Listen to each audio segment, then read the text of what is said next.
So this is a description of the final assignment.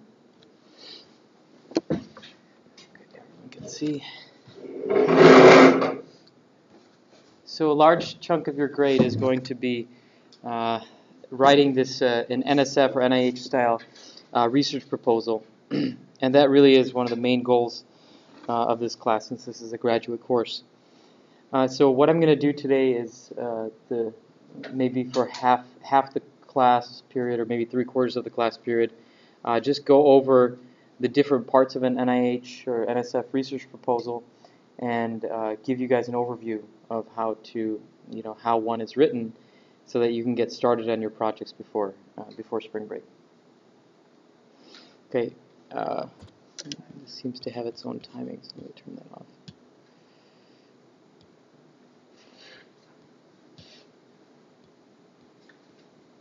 Okay. So first we'll talk a little bit about NSF and NIH research proposals, and then we'll talk about your specific proposal assignment, which is something between an NSF and an NIH proposal. Selecting a topic, guidelines for your written proposal, and just a sample proposal and proposal tips. This sample proposal is actually an NSF proposal that I had written and had gotten funded. Now, my proposal is, you can use that as an example of how to structure the aims of your proposal, but I would imagine that your proposals will be a little bit more focused on the biomems aspect. This particular proposal that I have up here has to do with physics of fluid flow. Okay. So, but we can use that as an example of the different components, what should go into a proposal. Okay, so first of all, for those of you who don't know, what is a proposal? It's a document that you write. It's proposing a research idea that you have, and it's submitted to either a federal agency, an international agency, sometimes a private foundation who supports research. Okay, whether you go into, I mentioned in class last time, whether you go into industry, whether you go into academics, whether you start your own company, you always have to convince people to give you money to do the type of work that you want to do. Okay. And the way that you try to convince someone may be different whether if you're starting up a company and you're talking to a venture capitalist versus if you're talking to a scientist and an NSF panel and you're trying to convince them to fund your research. Okay, these type of proposals, NSF and NIH proposals, are going to be more focused on basic research. Okay, NSF is an agency that sponsors science. NSF is National Science Foundation. They sponsor things that have to do with basic science and engineering. So the questions you have to ask yourselves is, are you advancing science and technology? Are you advancing the basic understanding, fundamental understanding? NIH is the National Institutes of Health. That is an organization that's focused on health issues, obviously. So they are a little bit more mission focused. They may be less interested in, well, they're interested in technology also. There's a whole division that's focused on various types of microtechnologies. But they are more mission focused than NSF. So they're more focused on how is the device going to be used to solve a health problem in this country or around the world. Okay, so when writing an NIH proposal, you actually have to focus your ideas more around the mission. How is this going to solve a health problem? An NSF proposal, by contrast, will be, what is the fundamental science being investigated in this idea? Okay, so we'll talk a little bit more about those. So the proposal document is a document saying like what your research idea is, why it's unique. So you have to compare it to other ideas that have been out there in the past. What you intend to do, what your research plan is. Okay, I have a hypothesis of X. Okay, these are the steps A, B, C, and D I'm going to do to prove this hypothesis X. Okay, or it could be something like I'm going to design a system to do this. These are the steps I'm going to do to design the system and test the system. Okay, engineering proposals often read something like that. So we'll talk about these few different things here on the outline. So let's talk about NSF first. So NSF, the National Science Foundation, is the primary organization that supports basic science and technology development in the U.S. They're located in Washington, D.C. They have panels of scientists and faculty that evaluate all the proposals that are submitted there. They accept proposals once a year. Okay, a few months after your proposal is submitted, there's a panel of scientists that will evaluate those proposals. In fact, so I'm going to an NSF panel sometime in the next few months. So they invite people who are in your area, and you basically have 15 pages to convince them that your idea is great. Actually, the reality is you have about 2 pages. The reality is, panelists will often make a decision based on the first 2 or 3 pages of your proposal. If they like the idea, then they'll go and read the rest of it to find out why they like the idea and more about the idea, because you piqued their interest. If they don't like the proposal, if they don't like your idea, then they will look through the rest of your proposal to find out holes in it and why your idea won't work and what they don't like about it, so that they have good reasons for rejecting your proposal. That's the reality. The project summary, this 1-pager at the beginning, really is very important. Okay, it's important when you submit NSF proposals, and it's going to be important in this class because you have to convince your classmates that your idea is good. And we will do a peer review in this classroom. Especially the oral presentation will be a peer review.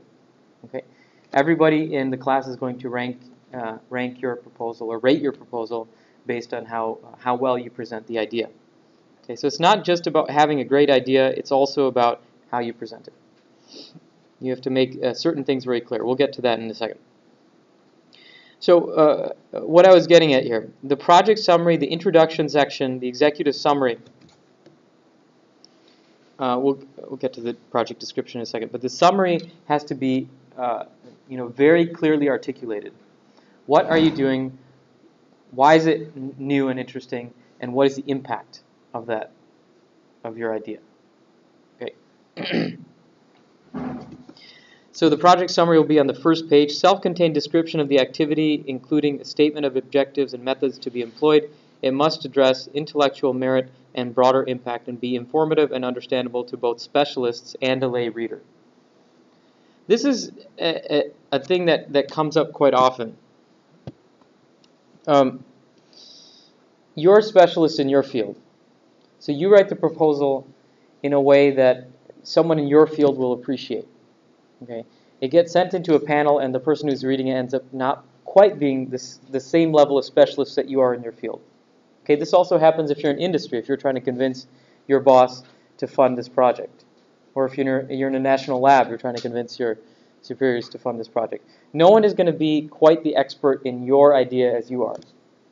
Okay, so you have to walk this fine line between writing to an audience that may not be a specialist in your idea, so they'll appreciate it, but the person who is also in your field, if you happen to get someone evaluating your proposal who's specifically in your field, you don't want them to yawn at your idea either. If you spend the entire thing talking about basic concepts and an introduction, then the person who's specialized in your field is not going to appreciate the idea either. So you have to, the trick in proposals, and it's very difficult to do, is writing to both audiences, the specialist and the lay reader. By the way, these descriptions are from the NSF Grant Proposal Guide. It's available publicly. So when we submit NSF proposals, there's a 1-page project summary, then 15 pages of project description. Within the project description, first you have the objectives of the proposed work. So this is kind of like an overview and objectives. Sometimes you restate some of the things mentioned in the project summary. The project summary is just a 1-page glimpse at your proposal. You should get your idea across very clearly within this one page. The idea and the significance. The idea has to have, by the way, I skipped over this. The idea should have intellectual merit, meaning the idea should be original, it should be good science, it should be something interesting. It shouldn't be something that someone else has done already. It should have some sort of creativity associated with it. And it should be challenging. There should be some type of scientific question. A good way of asking yourself, is this research or not? If you do this experiment, do you already know what you're going to get at the end? If you know, then it's not research. If there's a question whether you'll be able to or not, or you don't, in like a biologist, for example, they may be studying how cells behave in a certain environment, whether they chemotax in response to a certain growth factor. So they'll be, in the proposal, let's say our hypothesis is that the cells will, in fact, do this. Okay, but they still have to test that hypothesis. In an engineering type proposal, it might be something like, we would like to see if electric fields are able to cause the cells to chemotax, for example. That question has been answered. There's to some extent. So in that case, part of your device design will go towards determining the answer to that question. So that's a little bit about intellectual merit. The broader impact is why is that important? Okay, so getting back to the example I gave, if cells will migrate towards this region in response to this growth factor, how will that help human health? What's the broader impact? That has to be present. In an engineering proposal, if we could use electric fields to control the movement of cells, why would that be significant? Why would that matter? That's broader impact.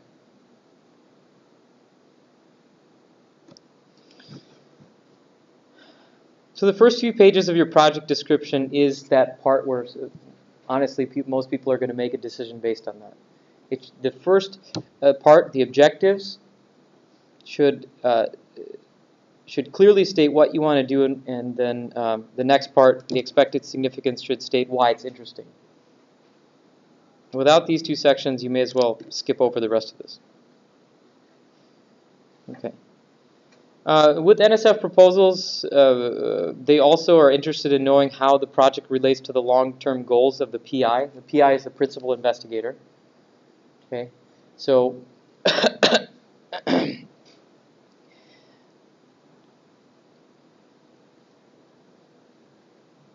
so a PI's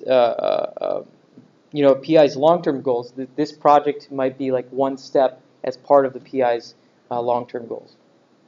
Okay, let's say the PI wants to cure cancer. Okay, and this project is looking at the way that cells, metastatic cancer cells, migrate towards blood vessels, and that's how they get into the bloodstream. This is a step towards understanding that. Later on, I hope to develop a drug that will prevent cancer cells from going into the bloodstream. Okay, so you have a long-term goal, and then how this project fits into that long-term goal. And as students right now, you may not know what your long-term goal is, but for the purposes of this proposal, just pick one. You can always adjust your goals as your career goes on. The important thing is to pick one and just go for it, and then adjust your path later.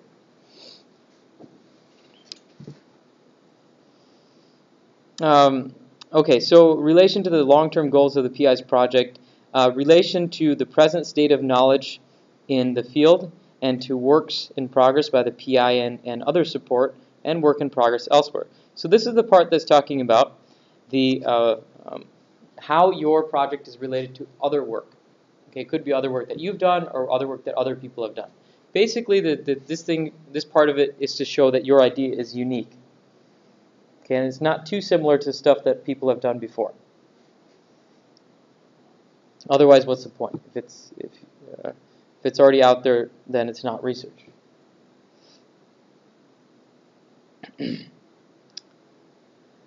This part will not be relevant to you, but it would be relevant to someone who's in a long-term career. results from previous support. If NSF gave you money earlier to do some work, were you able to get some good results out of it? It's just a way of showing that you are, the NSF's way of evaluating, is this a good person to give money to?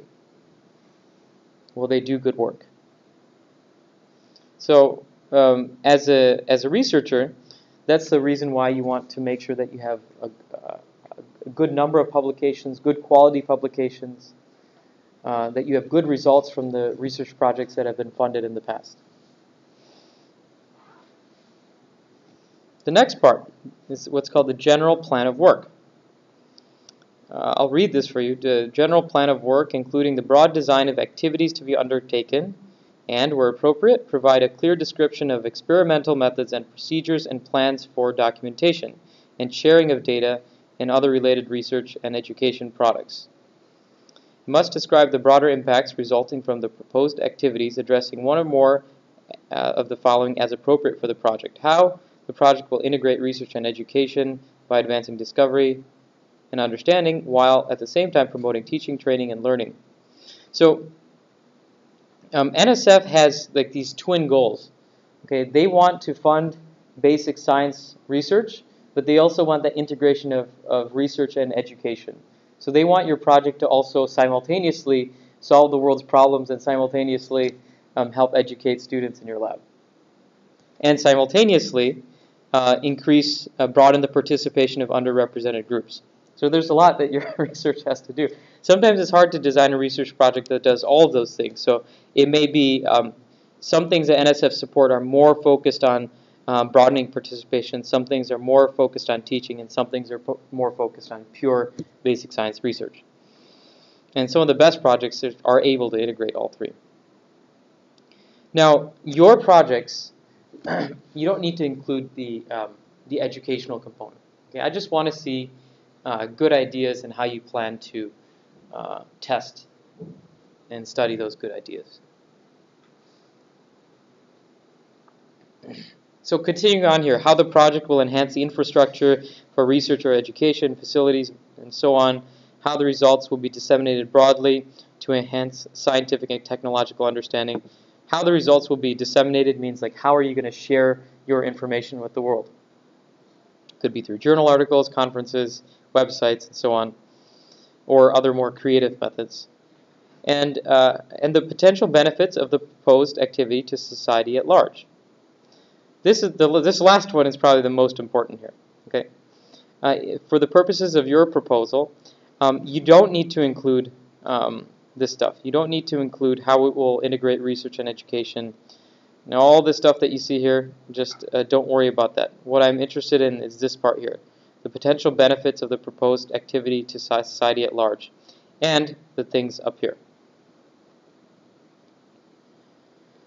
So, what I want to see, I would like to see a clear description of the experimental methods. If you're going to design a device, here are the steps in designing the device, here are the steps in testing the device, here are potential pitfalls that I expect to see.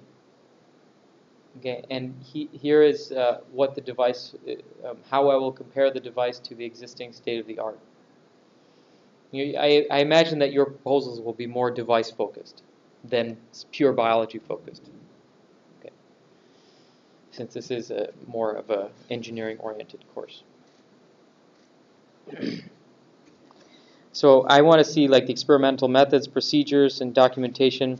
In your projects, I also want to see it's not written here. We'll get to that in the next slide, but I want to see preliminary data. Preliminary data means I want to see analytical modeling and simulations that show the validity of your proposed device.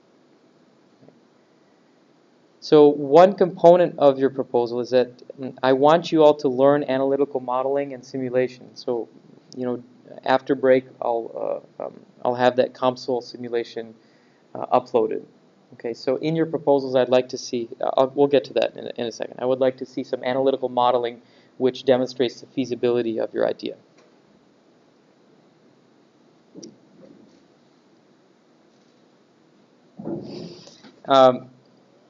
So this is all the experimental methods, procedures, and plans, some preliminary data here. And this last part here, I want you to make sure that it's very clear what the proposed benefits of the proposed activity is. This is the part of the general plan of work. This usually is the bulk of the proposal, at least half of it. And then there's references cited, biographical sketches, and a budget. Now, you're not going to need to do a budget for this proposal. This one is important, though. You also don't need to do a biographical sketch. The references cited is something I would like to see. We'll get to that in a second. This is one of the reasons why I'm assigning it before spring break. Okay. You have to do a very thorough literature review on whatever area you choose. Pick an area that's interesting to you, because otherwise you're going to be bored out of your mind. Pick an area that is really your area. Okay, this is an interdisciplinary course, and I expect to see a wide range of ideas. But whatever the idea is, like, you really have to go in and understand what other people have done in the field. And we'll get to that in a second. So, in your references cited, I would like to see at least 20 to 30 primary citations, meaning original research papers, and then the remainders can be things like review articles, perspective articles, and so on. So please do get started on reading about your research area, taking notes, finding the most seminal papers in the particular area that you're interested in. I'll show you a little bit about how you can do that. So this will be an important section. Oh, formatting. This is NSF likes this type of formatting. I recommend this for your proposals as well. 1-inch margins, greater than 10-point font. All right, let's look at the NIH proposals. So NIH is another federal organization which supports biomedical technology. It also supports just pure biological science. Okay, they're focused on health. Okay, there's the National Institutes of Heart and Lung, National Heart and Lung Institute, which is focused on cardiovascular, pulmonary health issues. There's the National Institute of Aging, things related to aging. NCI is the National Cancer Institute, focused on cancer-related research. There's NIBIB, the Biomedical Imaging Institute, which is focused on various types of technologies, sensors used for medical problems.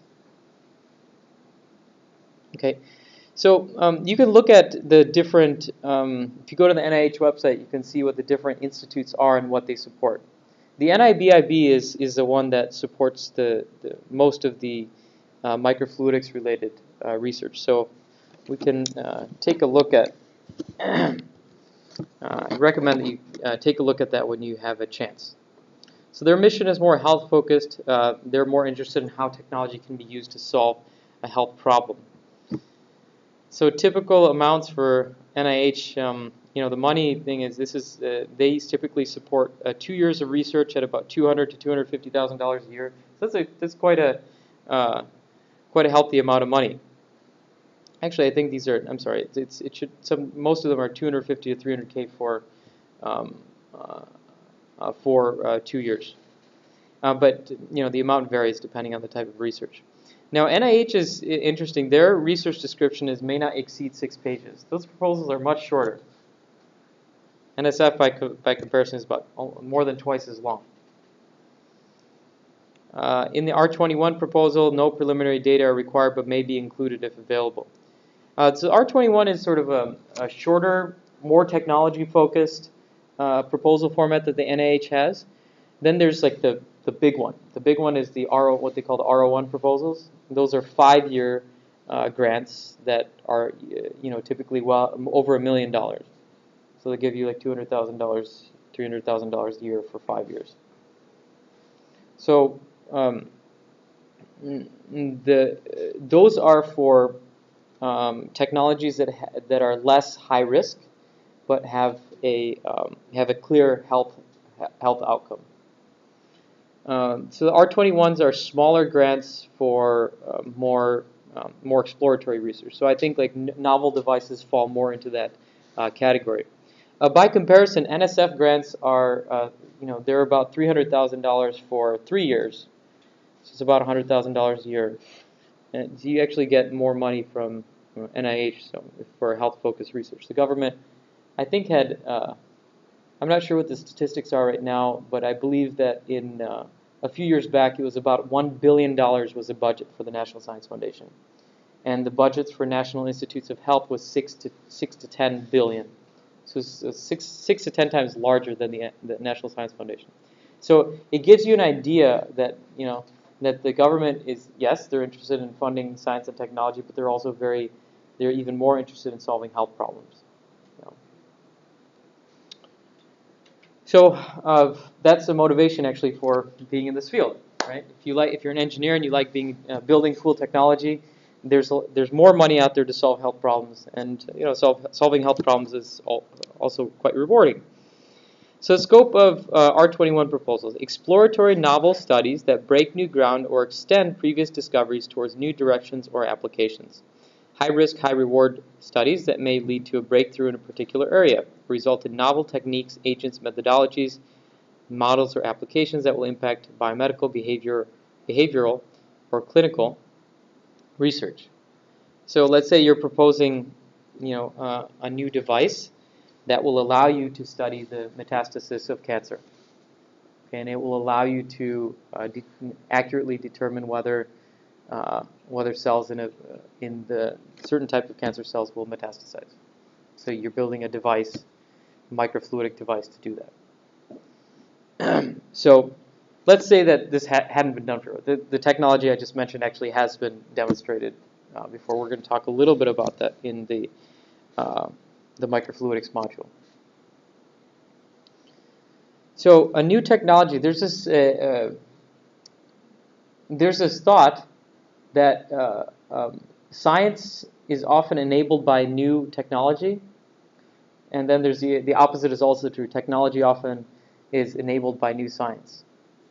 Okay, so we discover in biology the former is often true, is that with new technology, for example with microfluidic technology, last module we talked about how to pattern cells, right? So scientists did not really have a way to do that before. Okay, remember the thing we saw about the geometric control of cell life and cell death. Okay. Scientists found a way to pattern cells on these extremely small islands that were the size of the cell. Okay, so that was a technology. The technology led to new science. The science was that, the cells actually need to be able to spread out, and if they don't, they undergo the apoptosis pathway. When they do have enough room to spread out, their DNA synthesis goes way up. All right, so that was science that was enabled by technology. In other cases, like the technology enables. Science enables new technology. So, the fundamental discoveries of like quantum mechanics and semiconductor physics ultimately led to the computer, right? Microprocessors. And that's an example of basic science leading to better technology. So, NIH is looking for things where maybe new technologies enable better science, and that new science enables a better understanding of health problems. That, I would say, is a more common model for NIH. So the NIH criteria, it's a little bit different from NSF criteria, but some things are overlapping. And they state this very clearly. So the criteria for evaluating an NIH proposal: significance. Does the project address an important problem or a critical barrier to progress in the field? How will successful completion of the aims change the concepts, methods, technologies, treatments, services, or preventative interventions that drive this field? This statement can be summarized that: is the idea transformative? Is it transformative, or is it just incremental? If my device is going to give me a 10% improvement over existing devices, oftentimes that's not good enough to get a proposal funded. 10% improvement, If it's 10 times better, then people take notice. You know, there's that 10x rule. Is it transformative? Will it change the field? Okay, or is this just, you know, using tried and true concepts that aren't necessarily as innovative? Next part, innovation. Does the application challenge and seek to shift current research or clinical practice paradigms by using novel theoretical concepts, approaches or methodologies, instrumentation, so microfluidics often falls in this category, or interventions? Okay, are these concepts novel to one field of research or novel in a very broad sense? Can your technology be applicable more broadly? Okay, you might be working on a very specific problem, but how could that technology be applied very broadly to health problems? Okay. That makes your idea much more attractive. And this is the thing I was talking about. Is it a refinement, improvement, or a new application, or theoretical concepts, or you know, refinements are okay, but like a completely breakthrough idea is even better. And the reality is that often reviewers, it depends what kind of reviewer you get. If you get a reviewer who likes really crazy ideas, you know, they may like your crazy idea better. If they're more conservative, then they might shy away. So some of it is actually up to the personal preference of whoever your reviewer happens to be. Are there categories in NIH where you submit to, or is it like a big broad? With NIH, you'll submit to certain institutes. Okay. So if it's a cancer-related one, you might submit to NCI. If it's a more technology-focused one, or if it's an imaging-focused one, something on MRI, then it'll go to NIDIB. Heart-focused, you know, the Heart and Lung Institute. So, how important is your idea? How significant is it? How creative is it? That's innovation.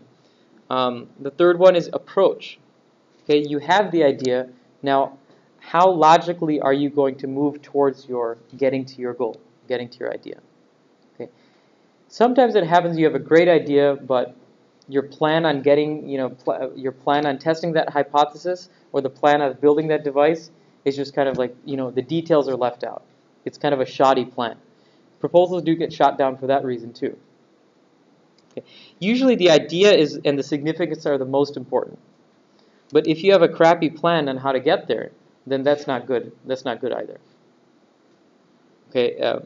If you don't have details in your approach, then that shows that you don't quite understand the problem well enough. Okay. So here in the approach, it's all about details. Okay. This is what I plan to do. I plan to do this step with this fluorescent reporter. We're going to image the cells. We're going to build the device with this device. If this idea doesn't work, then we will try this alternate approach. You know, if this gradient generator doesn't work, we'll use this one. Okay. Here are some models and analytical. You know, here's a purely analytical model to show that our idea is going to work. Here's some calculations. Here's a simulation model to show that it's going to work. Here's some previous data from things that other people have done in the past showing that our idea will work. And this is a step-by-step process on how we're going to build our device and test our hypothesis. Details, details, details. So let me read this. Are the overall strategy, methodology, and analyses well-reasoned and appropriate to accomplish the specific aims of the project?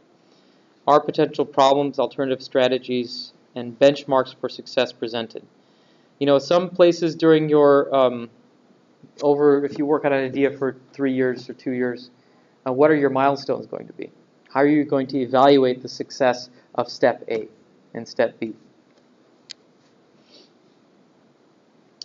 How do you do risk management? Okay, if I propose that I'm going to do step A, B, C, D, E, what happens if step B doesn't work? Does that mean step C, D, and E are all derailed?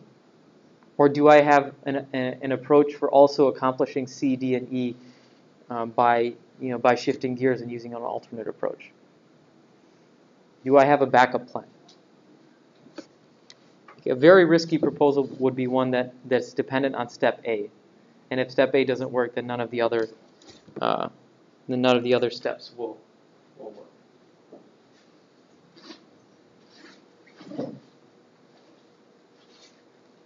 It's not to say that those types of things are never funded. That's not true. They're just more high-risk proposals. Even in high-risk proposals, you can do risk management.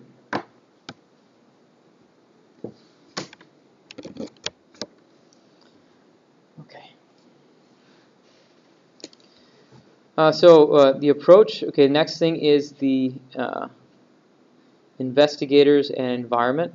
Oh, this is one thing here. If the project involves human subjects and clinical research, you have to have IRB protocols.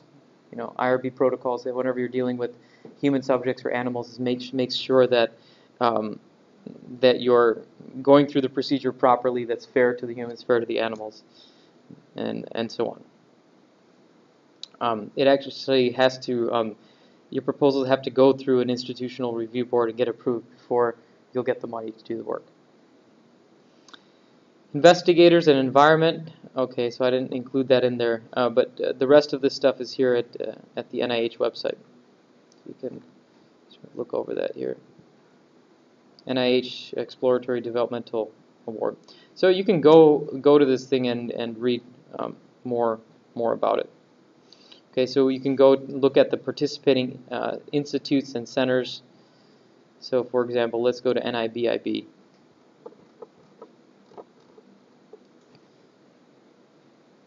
Here are the research program areas. So you can see the wide range of scientific program areas supported by just this institute. This one is a more technology-focused one. See, they support research in biomaterials, magnetic, biomagnetic, bioelectric devices, sensors, telehealth, biomechanics, image processing. There's a lot of different things. So if you want to find out like what type of cool research is being done right now and what the government is interested in funding, it's a great website to go to. They are the funders after all. It'll give you some idea of what the frontier areas are. That's always good to know.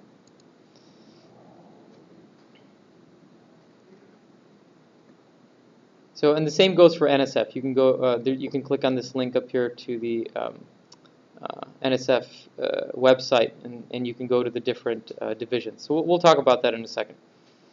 So your written proposal, okay, it's kind of a mashup between NSF and NIH. Total length should be 8 pages, not including references. And here are the different sections. Executive summary, research objectives, and research aims.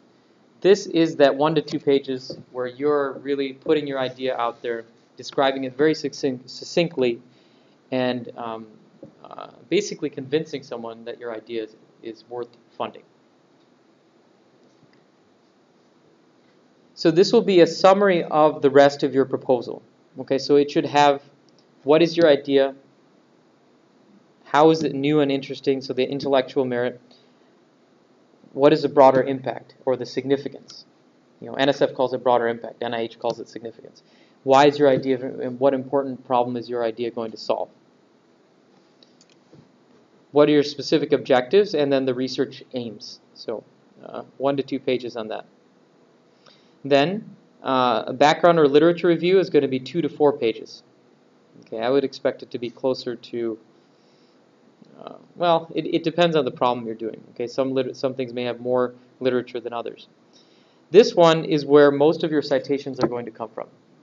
Okay, I really want to see that you demonstrate a thorough understanding of your problem area. What is the work that other people have done in that area? And that's what I'd like you to do over spring break.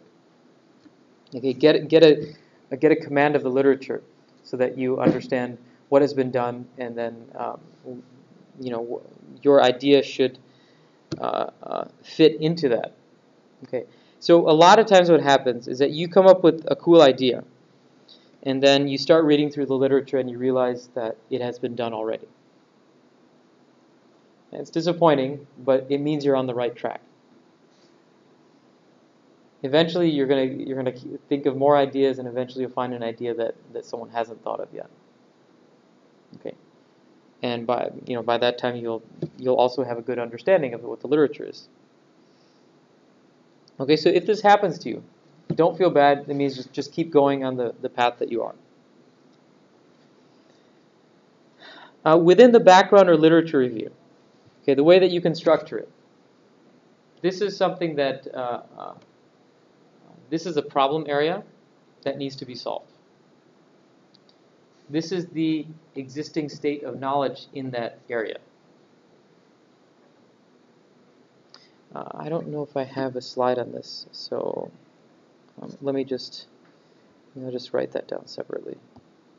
Now let's switch over here.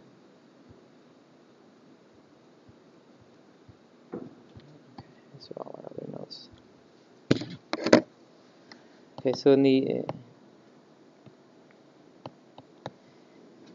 intro or the background. So introduce the problem and why it is significant.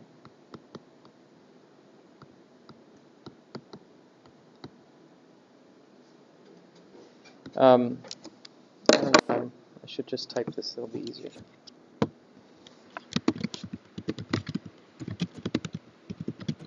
And why it is significant. Okay. Then you want to say what have others in the field done?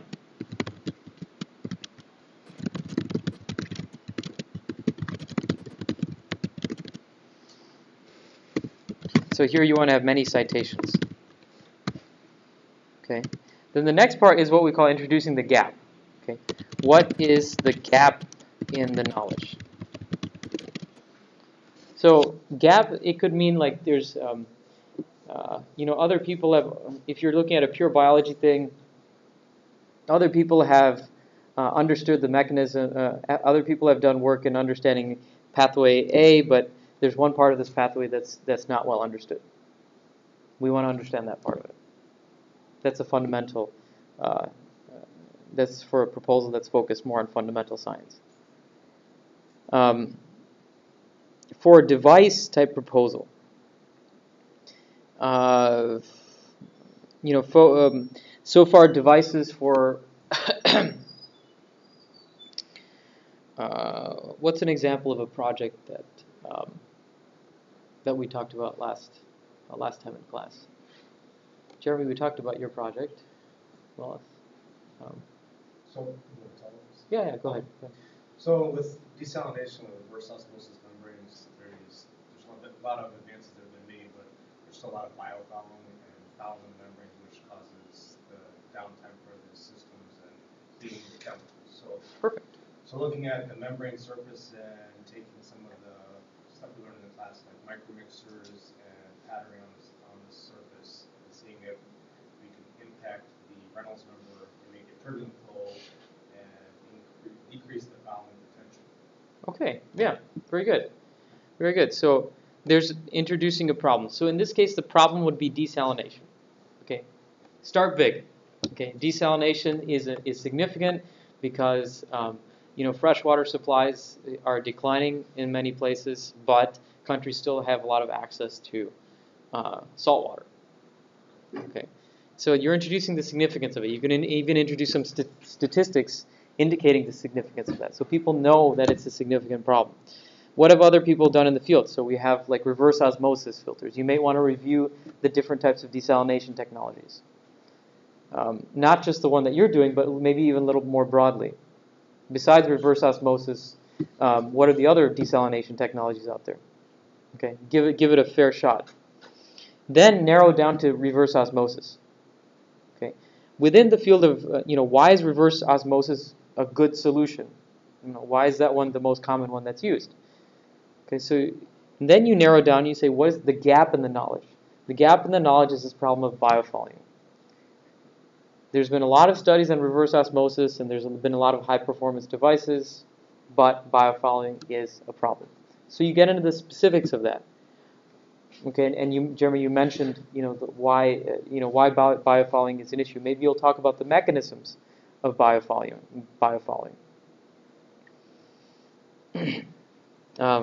What have others done to try to solve biofouling? So you're introducing the gap in the knowledge. Now the next part is, why is this gap significant?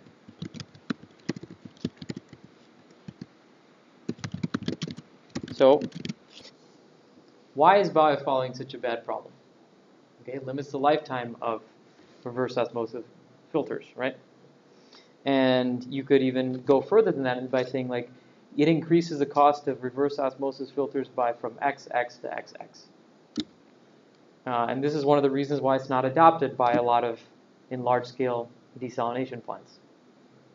So, you know, the more information you can think of and put in there, the more logical it is, like, you know, the better off you are. Why is this gap significant? And then how do you intend to solve the problem? In other words, what is your approach? Let's just get rid of this. We don't need this.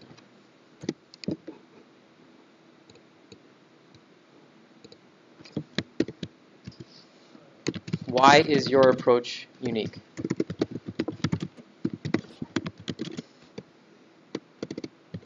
You had a question? Jude? I'm sorry? Oh, make this bigger. Yes, yes, sure. Yes. Better? Okay.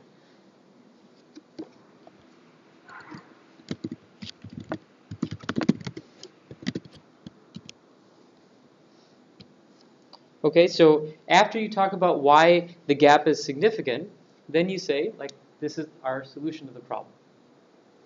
Okay, we're going to investigate. So investigating, looking at different micromixers or surface patterning on the microscale Mm-hmm. to reduce fouling, which would be increasing your Reynolds number. Okay, so we propose to solve this biofouling problem by putting surface micropatterns on the membranes. We hypothesize. We'll get to the hypothesis in a second. How do I intend to solve the problem? So our approach is to put, you know, these surface micropatterns. Why is your approach unique? Okay, have other people put surface micropatterns? Maybe they have, but other people have put this type of pattern, and we have proposed this type of pattern. Now, be careful here. This could be an example of, you know, you have to be careful that it's not an incremental improvement. Let's say other people have put the chevron patterns on here. We're going to put a chevron pattern on there, but we're going to make it 10% bigger, and we're going to see what happens. You know, something creative, something more innovative than that. Now, is this where you also support your lead? To like say for this, so instead of chevrons, like based on the one article that you're talking about, where they're looking at where cells die, so the surface, the amount of surface area, so creating like a pattern based on a smaller surface area, so cells don't have the ability to deposit on it. Mm-hmm. And back it up with like a new article like that. A smaller surface area so that cells can't deposit themselves. There's no room for cell growth, because cells will die. Okay. Yeah, maybe you have like a textured pattern where the islands themselves are so small that you can't adhere. But you have to be careful because biofouling is a lot of the times determined by bacteria. The biofilms are often formed by bacteria, and they're much smaller than regular cells. They're like a micron. And they have you have to actually understand the mechanisms of the way that bacteria form biofilms. I was reading a little bit about that a few months ago, and they have a whole different mechanism. You know, one cell attaches, and then they secrete this goo that causes other cells to come and form these. You know. So, you know, the more you read, the more you'll find that it's hard problems to solve, but interesting, right? And so your approach is this. Why is your approach unique? Because we covered that. What is your hypothesis? We propose that this type of surface pattern will change the flow this way, and we believe that this flow will prevent cells from adhering to the substrate, or it will break up the biofilms in this manner. Maybe it'll generate a microvortex, and that vortex will carry it away. You see what I'm getting at? How will you test your hypothesis?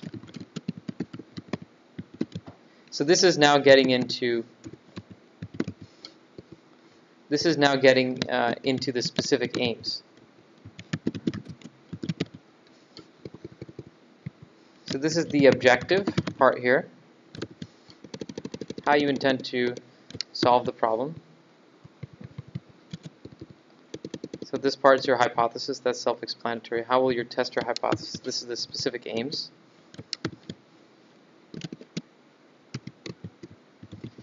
So, you know, some of the steps in this proposal might be, the first step we're going to do is fabricate these micropatterns on a membrane.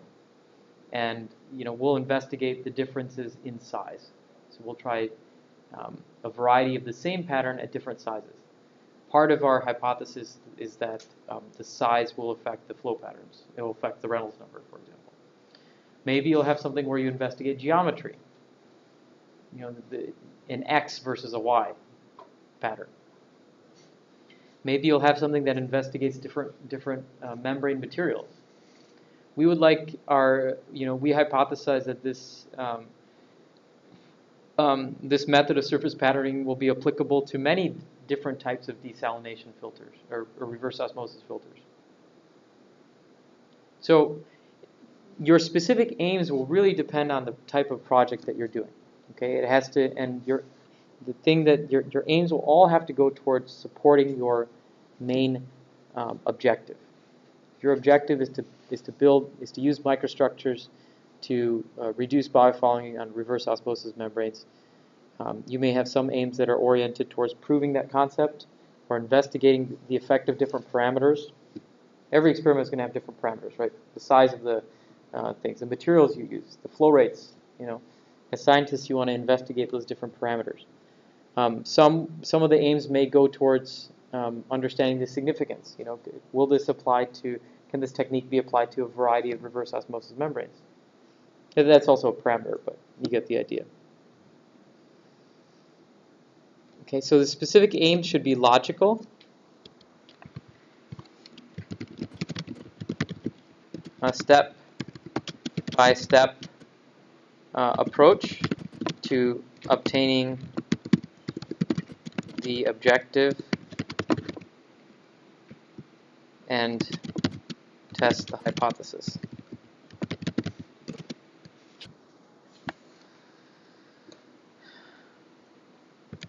So this is what goes into the executive summary, the research objectives, and the research aims. We also talked about what goes into the background and literature review. So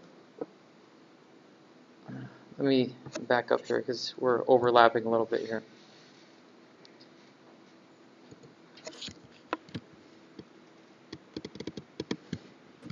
Let's call this background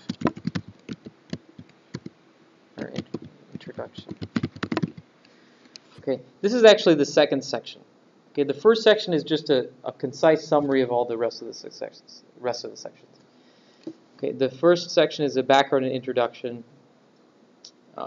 Introduce the problem, why it's significant, how do you intend to solve the problem, what is your approach, and this is getting into the rest of the proposal, specific aims.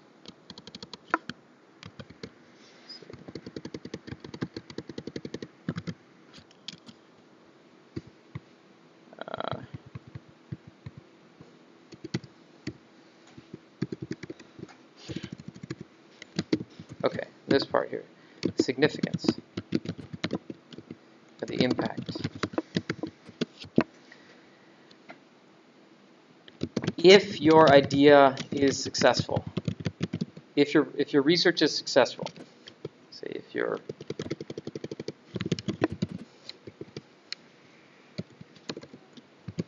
how will it positively impact your field, and how will it positively impact humanity?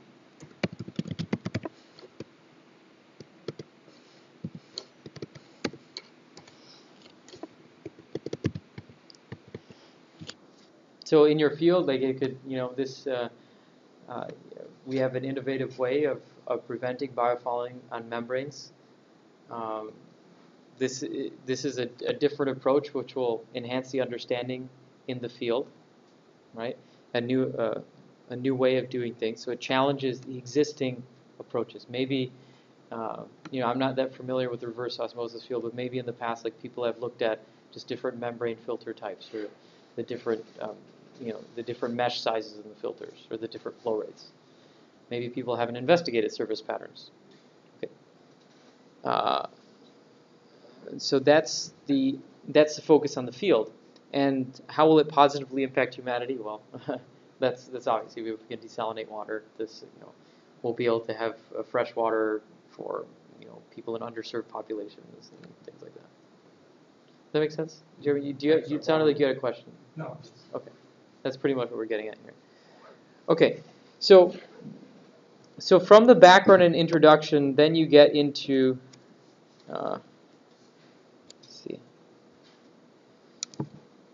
Then you get into the plan of work. So I also talked about the plan of work here, okay, in this part, the specific aims. All right, so just so we're clear, let's label this a plan of work.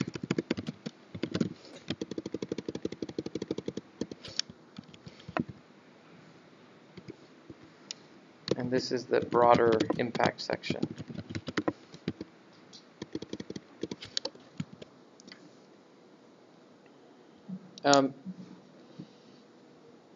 So you have the executive summary, which will include, okay, how can I explain this in a way that's not confusing? Your executive summary should cover all this stuff, okay? It just won't have all the detail. So introduce a problem, your approach, how are you going to test it, your step-by-step research, how you plan to do the research, and then this end with the statement of the broader impact. If this is successful, then this.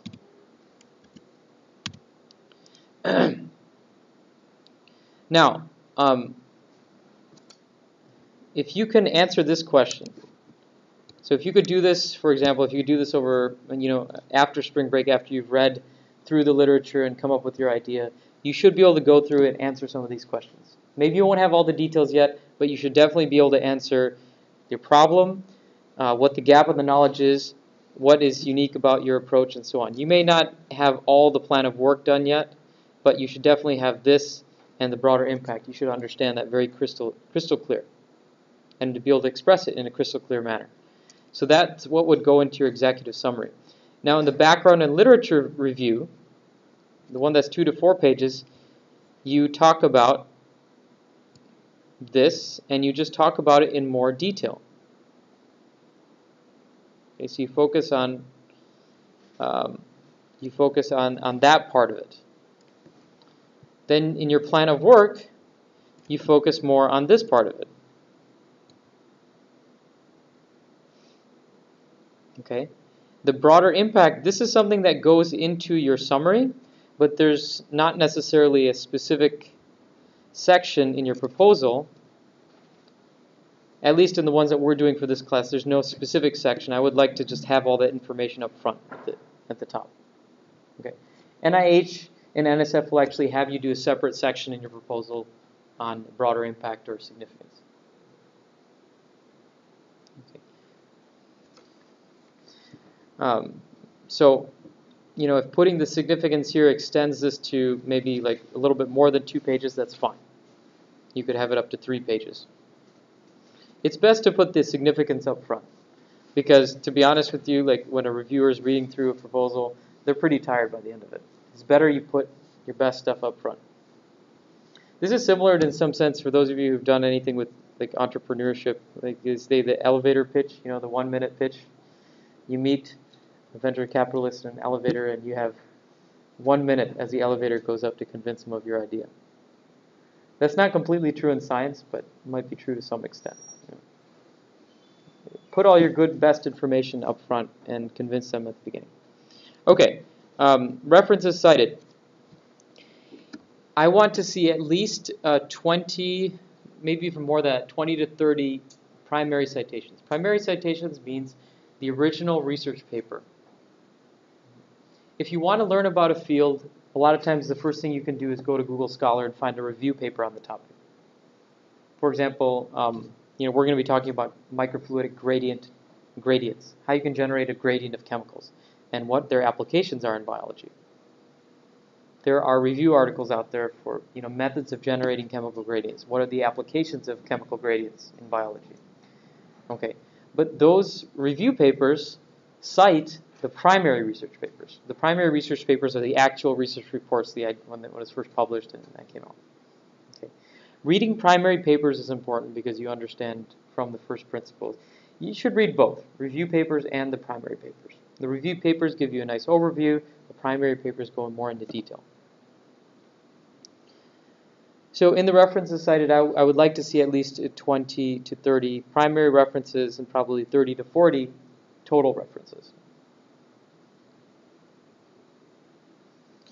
So this is the part that takes the most time. Okay, some papers you may read over more quickly than others. Other papers might take more time. But reading that many papers, it does take time. Okay. As you're going through your literature search, as you're learning about different areas,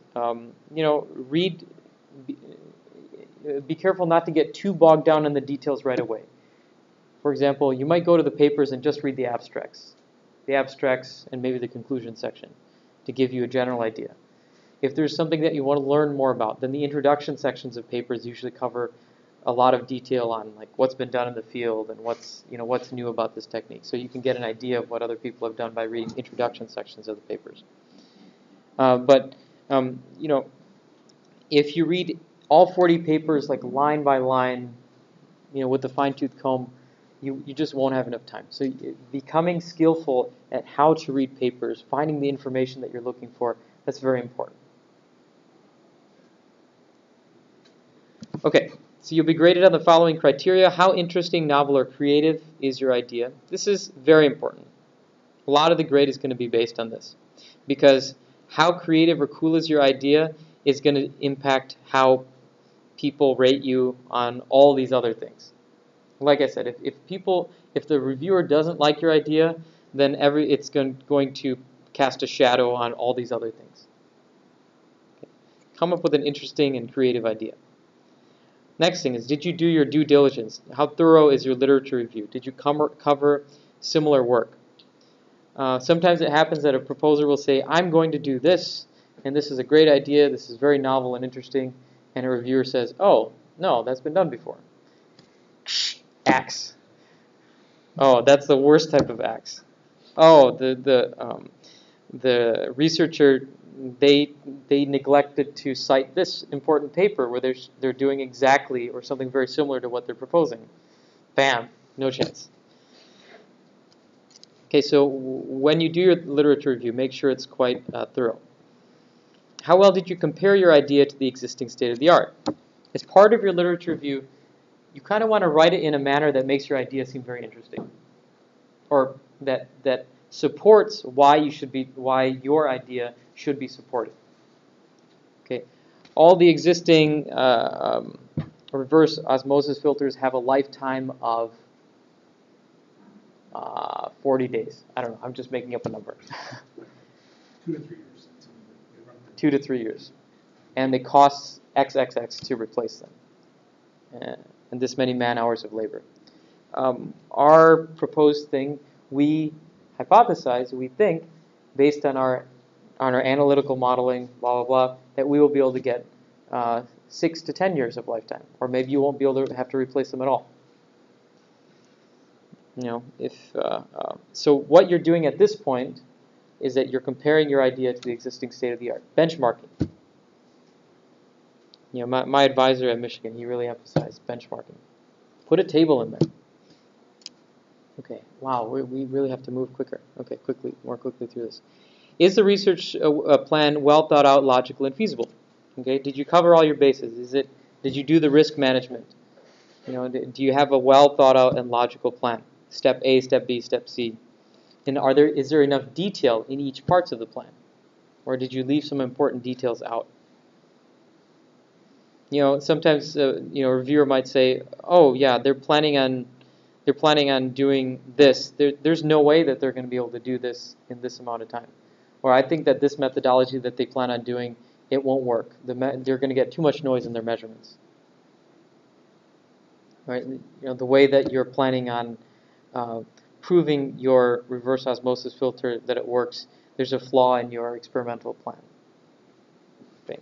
It won't allow you to accurately measure its lifetime.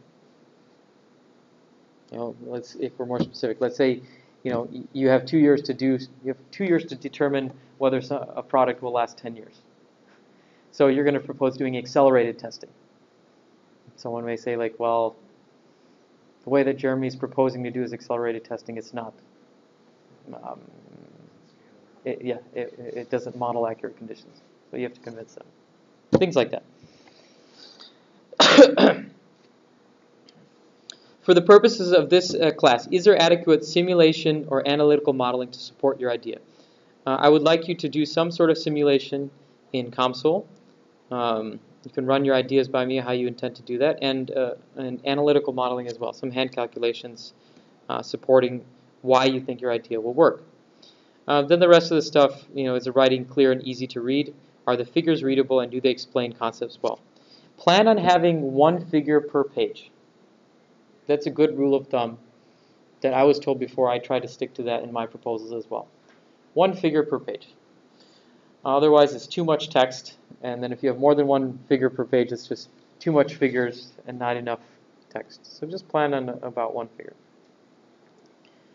Figures often explain concepts much better than written words do.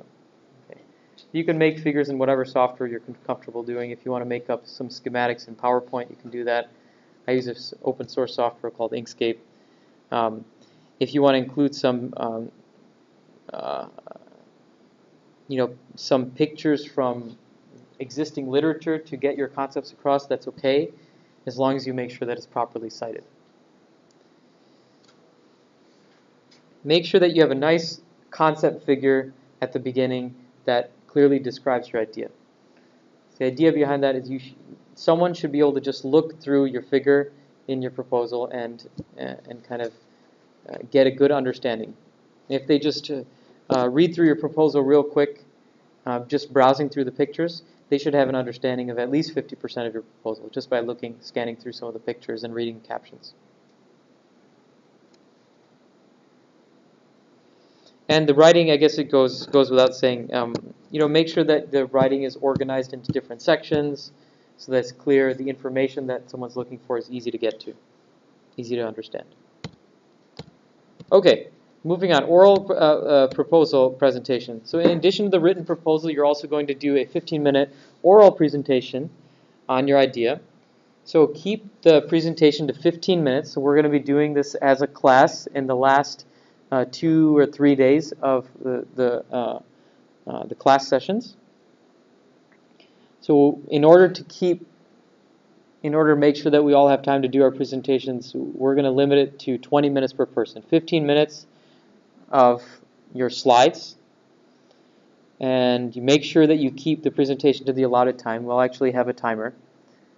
This is just to be fair to all the students, and also because when you do presentations, research presentations, you're always in a session and you're on a very specific time.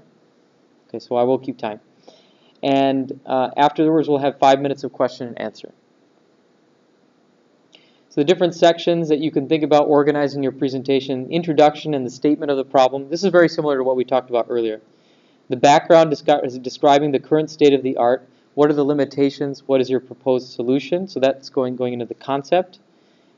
Preliminary simulations or modeling. So I would like to see some preliminary data.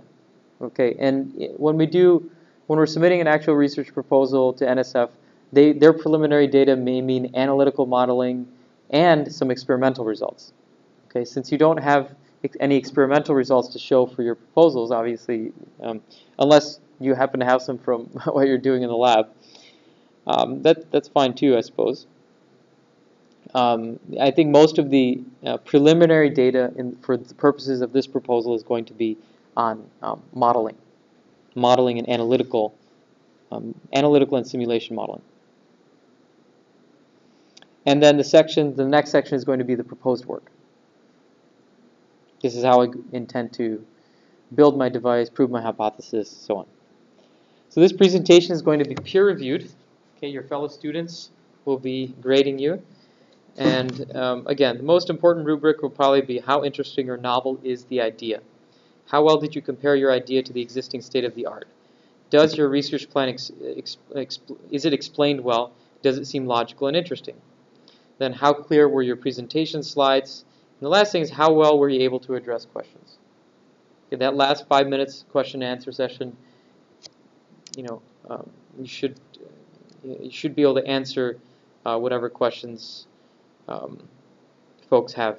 I'll be asking some, and I would like make sure that when you're participating in these peer reviews that you also ask some. So because I want to see participation from everyone.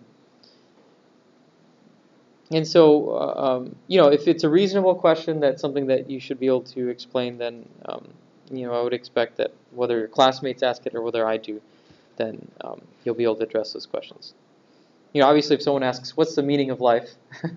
don't expect you to be able to answer that, but you get the idea.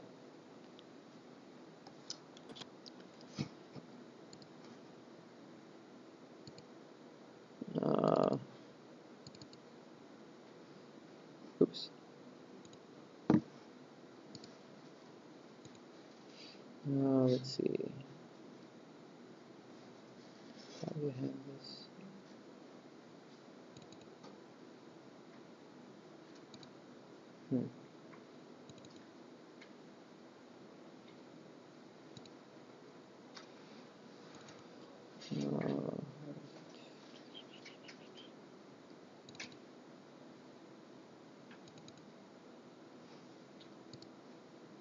There we go. Okay, so this is the actual form that we used last year. Okay, it's relatively short because everyone, as a peer reviewer, you will be submitting one of these forms for every project, and afterwards, everyone who does a presentation will receive one of these forms from everybody else in the class. So you will each receive about eight different peer reviews. Within this peer review, it's just these criteria. Is the idea novel and interesting? Rate this 1 through 5. Missing, unclear, slightly interesting, all the way to novel and transformative. How well did you compare the idea to the state of the art? Is the research plan explained well? How clear were the presentation slides? How well did the presenter address questions? And the overall rating is given up here. Okay, P for poor, F for fair, G is good, VG is very good, and E is excellent. So you'll get a rating from everybody in the class. Those ratings will be incorporated into your final presentation grade. So you are convincing your peers. And so when you're grading them, also be fair about it. Obviously, if someone says like poor to every other presentation in the class, well, I'll be like, come on. That happens in actual review panels, by the way. You'll get a grump who just says like, this is bad. This everyone that he's asked to review is, he or she is asked to review, like, gets a poor rating. They don't get funded. Interesting. Anyway, so this gives you an idea of how it will be rated.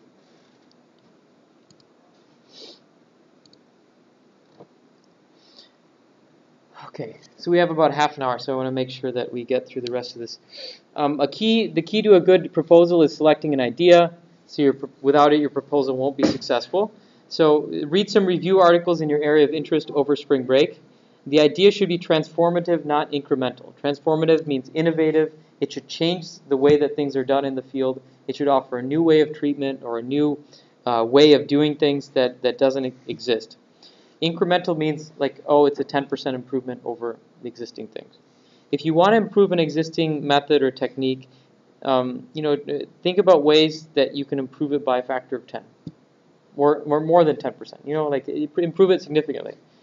Maybe 10% in some cases is very significant, right? If you reduce gas consumption, if you improve fuel efficiency by 10%, turns out that's very huge. Okay, so it might depend on the problem, the 10% rule. It's also helpful to check out currently funded projects. What you can do is go to nsf.gov award search, and this one will give you, you can search for anything here.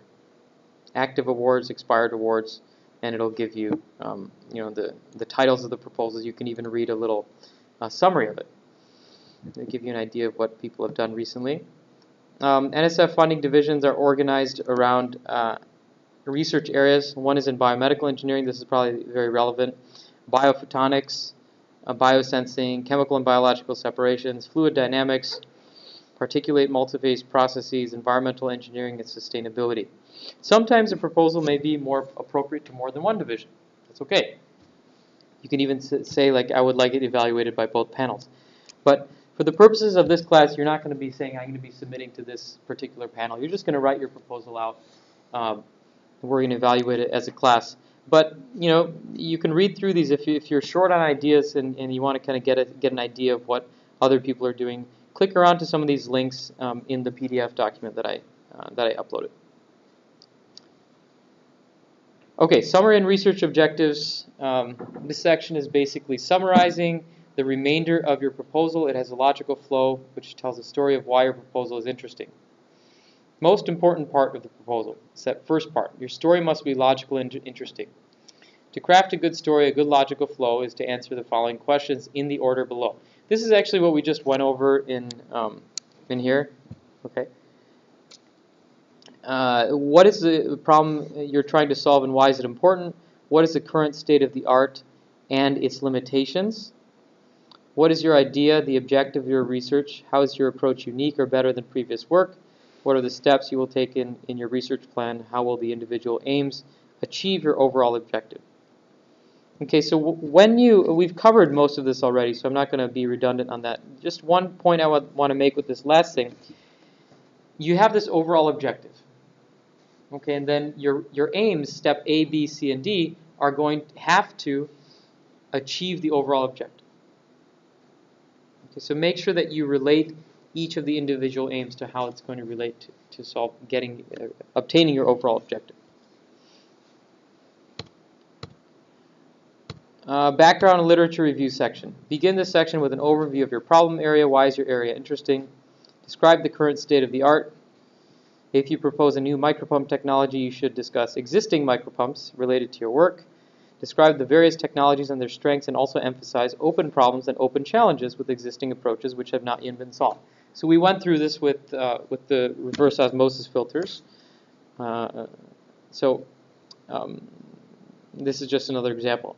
Knowing what the open problems are a key skill in writing research proposals. And this is really the hardest part. Okay, you may not know enough about your field to know what the open problems are. Okay, Jeremy starts looking at reverse osmosis filters and he found that biofouling happens to be a problem. Probably because you work in the area, right? So some of that comes from experience. But you may look at a different problem and read through the literature and find out that the problem that you thought was a problem actually isn't a problem. Okay, make sure that you're working on an important problem. As a faculty member once told me, it's not always about solving the problem. It's about solving the right problem. Spend your efforts on solving the right problems. Next, briefly describe your approach. So just an overview. Leave the details to the research plan. So this is the background and literature review section, the second section. The goal of the background section is to show that your technology is different from prior research, and two, that it solves an important problem. So you're relating your solution, this part, to the current state of the art, and you're also relating it back to the original problem, how it solves the problem. This is it contains the most references in your proposal, 20 primary, 20 to 30 primary, and the full proposal should have, close to total of about 40 references. So this section takes the longest time. Plan to spend at least half the time on your proposal on this. Spend some time over spring break if you can. Plan of work. You want to achieve an overall research objective. For example, demonstrate the feasibility of using device XX for application YY. Measure a new phenomena, blah, blah, blah. Okay, so this would be an example of a specific research objective. To achieve your objective, break your research plan into a series of aims, each with their own subject objective. So for each one of these specific aims, go into details now. Okay, now remember, this is only an 8-page proposal, so you can't write pages and pages and pages about it. But when you're going through each step, consider who, what, where, when, why, and how. Who will do it? Where will it be done? When will it be done? Why? This is an important one. Okay. Sometimes you don't answer all of these questions, but it's very important to answer why. Why are you doing this step? How will it help you achieve your overall objective? How will it be done here is include some details on the experimental design. Include experimental controls wherever possible. Consider anticipated problems and potential solutions. This is that risk management. If step A doesn't work, how am I going to do my other aims B, C, and D? As you describe each aim, or perhaps in a different section, include preliminary data and calculations showing that your idea is going to be feasible and likely to work. So Jeremy says that we are going to fabricate these microstructures on our membrane. Okay, that's part of the research plan. Okay, but he should also include, either in the research plan section or maybe even a separate preliminary data section, saying that this is the modeling and analysis that we've done showing that if we have a 10-micron cross structure on here, this is the way the flow is going to interact with it, and we believe that it's going to prevent fouling. Preliminary data, just more details on this. NSF proposals usually have a separate section for preliminary data. Since you don't have preliminary experiments, since most of you don't have your own labs, if you are working in a lab and you want to include that, it's fine. Instead, most of our preliminary calculations are going to focus on, preliminary data is going to focus on calculations and simulations. And the purpose of this is to justify and demonstrate the feasibility of your research aims. Last year I said an analytical model is required and a simulation model is recommended. This year I really would like everybody to do a simulation model also, because in terms of rigorous skills I want you to come up with in this class, since it's such a broad focused class, it's not like Circuits 1 where you learn how to do circuit analysis, right? You're really learning a plethora of different things. One of the things I want you all to learn, one of the harder skills, is just being able to do simulations, because multi-physics simulations will help you in whatever field of engineering you do. We use a tool called COMSOL, and it can do electric field simulations, RF simulations if you're in electrical engineering. I can do fluid simulations if you're a chemical engineer. It can do mechanical and vibration simulations if you're in mechanics or acoustics and so on. Whatever field you happen to be in, knowing how to use a multi-physics solver, I think, will be very important for your generation of engineers coming out of school. That's why I'm requiring that this year. So that will be part of your preliminary data. Figures. Plan on having about one figure per page. I mentioned this already. The figure should be used to succinctly convey the concepts, results from preliminary calculations or simulations, potential applications of your technology, benchmarking your technology with the state of the art. It's always great to have a table in there showing that this is existing technology, this is my technology, and this is how we expect the specs to be better. Okay. References cited in the bibliography. This is the style I would like in the proposal. You can have something like this. We will fabricate the chips using soft lithography, and you just have a little bracket there with the number. And then in the references cited section, you can have this number here, and then the authors, name of the article, the journal, volume, page number, and year. So all this stuff can be automated if you use a citation management software. Zotero, EndNote, and Mendeley are popular ones. I personally use Zotero, and if we have, I don't know if we'll have time at the end of class today, but maybe next time I'll show you just really quickly how to do citations with Zotero. It's good to use one of these softwares because all this cutting and pasting and renumbering citations, it gets to be a nightmare. Okay, so if you have one of these automated tools to do that, it's very easy. They have plugins for Microsoft Word, so it numbers, formats, or bibliographies automatically. It makes life a lot easier. It'll help you, when you all end up writing your theses, or when you work in, if you're working in on any type of report. So 20 to 30 primary references, and an additional, maybe 40 total, and that will take you the most time. So this is an example of an NSF proposal. Again, I want to preface this by saying this is one of the proposals that I've written that had gotten funded, but it's it's more oriented towards the physics of fluids. Not quite a biomedical problem, but I think it does a good job of explaining the different parts of a proposal. So I've uploaded this to Blackboard, and you can read through some of the sections of it and just notice the different areas of it. So this first page is the executive summary, and I've only included some parts of the proposal just to get the ideas across. But if you read through this on your own, okay, I'm probably not going to read through it all myself right now.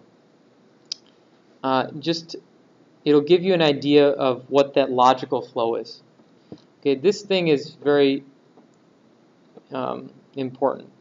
You have to have this logical flow of answering these questions. So someone who reads the proposal will be convinced. This is sort of a tried and true approach to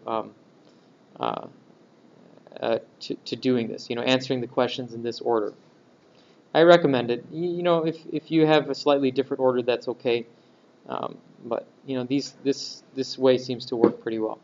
So you start off with the problem area, why it's interesting. So in this one, we were talking about like the ability to manipulate objects using light. This is a way we were working on a technique that allows us to move around droplets using lasers. Okay, and it turned out that this method is much more powerful than it can exert a much greater force on the droplet than previous optical techniques.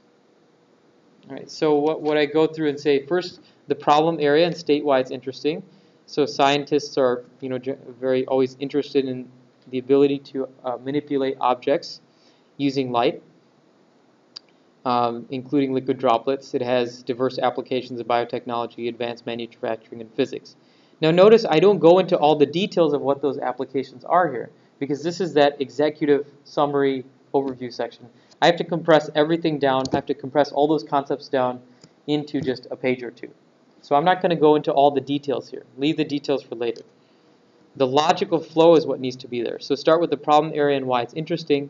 Then the state of the art and the limitations. So start talking about the well-known technique is the optical tweezer, and that's based on something called an electromagnetic gradient force.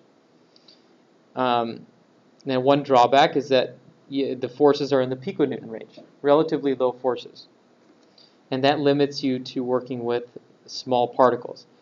So what is the gap, and why is the gap limiting? That's what I'm going over there. Another technology here, optoelectronic tweezers, optoelectrowetting. So some of these are the existing technologies in the field. Then I go into why the limitations in the field are important. So you say here that ideally a system would be all optical, but it would also be able to provide large forces. So that's where I'm kind of talking about the gap in the technology. Wouldn't it be great if? Okay. Then talk about what the current what the current idea is, what my idea is. So first I talk about the long-term interest of our lab, and then the objective of the proposal. So long-term goal, research objective. So the objective of this proposal is to investigate the fundamentals of the optofluidic tweezer. This is a new technique that we came up with. What is unique or compelling about your approach? What's unique about it from a scientific standpoint is that you're using thermocapillary flows induced by a laser, and those flows trap the droplet on the axis of the laser. So in this technique, you can just use a laser to move around. The droplet will actually follow the laser beam due to these thermocapillary flows. So the unique scientific aspect was that you're able to trap droplets using this method. What's compelling is that the forces are 100,000 times larger than traditional optical tweezers. Okay, so not 10%, but significantly larger, several orders of magnitude. So, think about that. Now I know that it may be difficult to come up with, a game-changing idea just over a few weeks of work while you're working on your other classes, but get in the mentality of thinking about research in this manner. Okay. Not just a baby step, but a leap forward. Okay, and there's obviously questions here, is it going to work? That was the purpose of the research proposal. Yeah, go ahead, Truman. So in this you already kind of engaged change the factories 1,000 times. So that jumps out of the agreement in the executive summary. Yeah.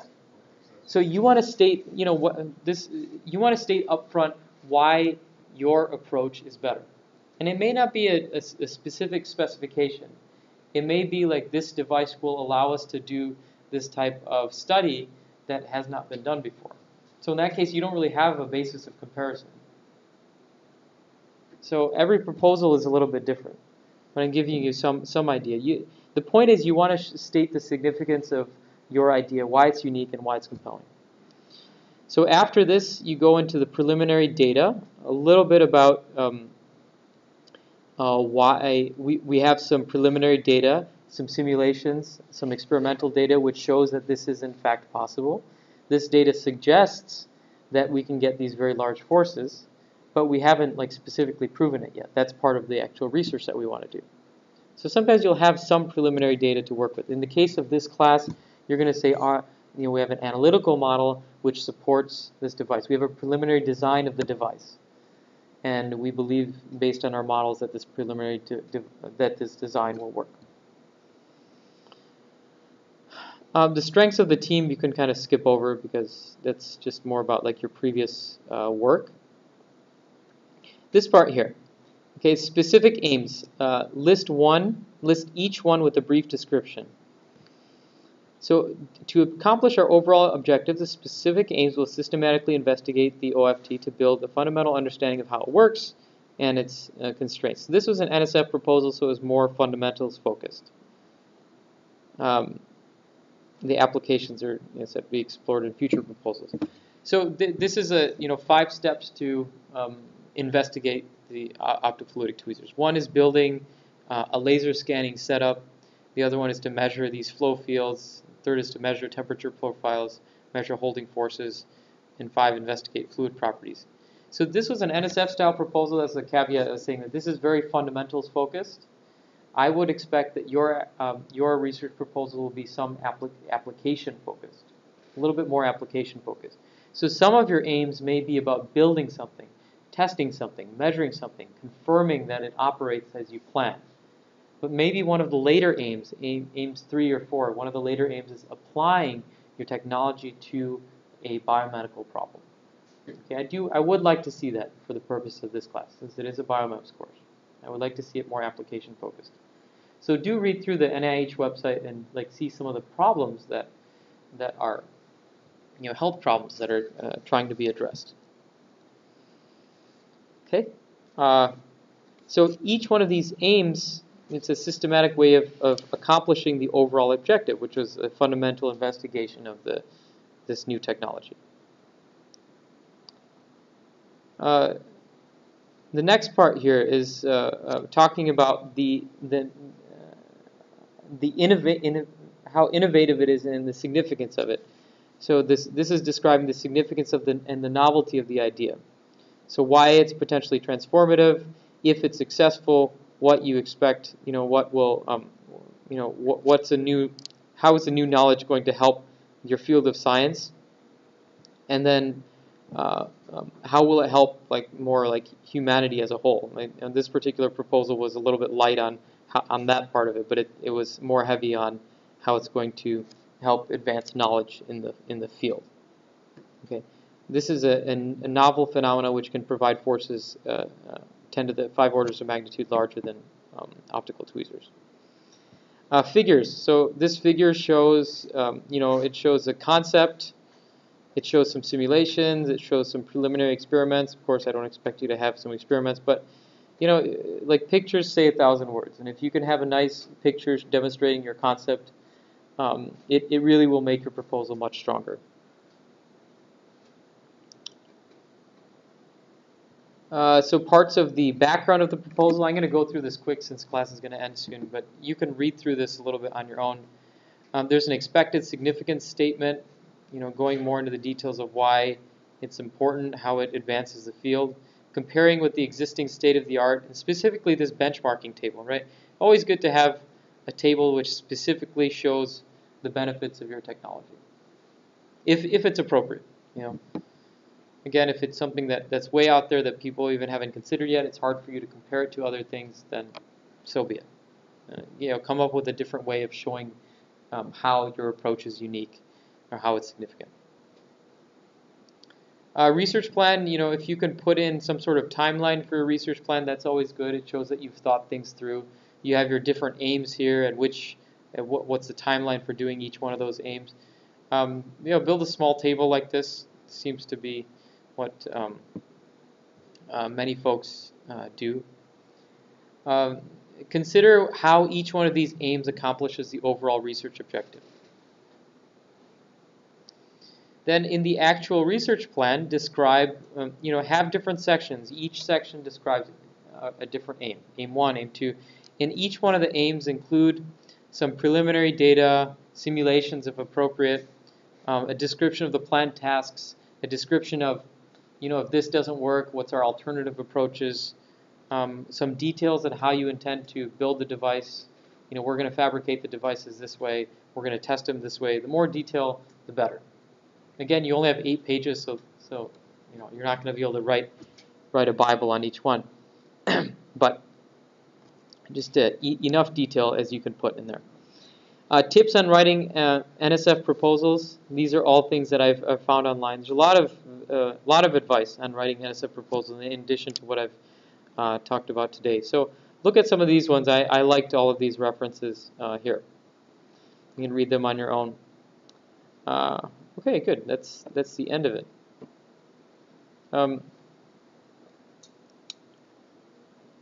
Good timing. So, any questions? Yeah, any questions on proposal writing? Are you feeling overwhelmed? So just get your feet wet, get started, and you'll see that if you start early enough, this process can actually be kind of fun. They say that here we go. In academics, you end up working very hard, and often you get a higher pay in industry, and people always, the grass is always greener, right? People talk about those kinds of things. People in industry feel like that, oh, there's a boss to deal with and things like that. Well, I say one of the nice things about being in academic research or a research lab is that you can work on interesting ideas that you come up with, and they're your own ideas. And there's something very fun about that. I think humans have kind of a need or a desire to exercise their own creativity and intelligence. I think it just makes things very interesting. If you're under pressure and doing it at the last minute, it's no fun, believe me. But if you get started on it early, think of ideas, read through literature, find out that it doesn't work, think of another one. Just reading about things that people have done before is quite interesting. You get to see these brilliant ideas people have come up with. So get the process started over break. Get started early, and just enjoy. If you have questions, if you want to run your idea by me, if it's an area that I'm knowledgeable on, then I can say hey, read this paper to find out more about this. Or yes, I think I read a paper. I think that's been done before. Try something else. Try something else here. Run your ideas by me. Run them by your other classmates and see what they think of them. Run them by people that you know. You should be able to tell your idea to someone in general terms, someone outside this class, and sort of get an idea of what the, if they think it's going to be significant or not. Okay. Other questions? All right. Cool. Well, we'll end there. I guess we didn't have time to get into more of the microfluidics today, but we'll leave that for when we come back from after break. So have a good spring break. Spend some of it on this, and you can spend more time on it after we come back from break. Is there any good